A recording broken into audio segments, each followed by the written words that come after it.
Want to dominate the battlefield in the Call of Duty beta on your PS5? I will give you a breakdown on how to get in and start playing. First, turn on your PlayStation 5 and navigate to the PlayStation Store icon on the home screen. Once you are in the PlayStation Store, use the search function, usually located at the top of the screen. Type in Call of Duty Beta into the search bar. A list of results should appear.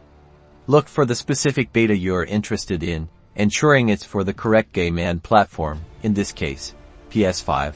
Select the correct Call of Duty beta from the search results. This will take you to the game page where you'll find a download button. It might say download or add to library depending on your status. Click on the download button. The beta will then start downloading onto your PS5. You can monitor the download progress in the download section of your PS5. Once the download is complete, the Call of Duty beta icon will appear on your PS5 home screen. Select the icon to launch the beta and follow the on-screen prompts to set up your profile, adjust settings, and jump into a match. Now you're all set to start playing the Call of Duty beta on your PS5.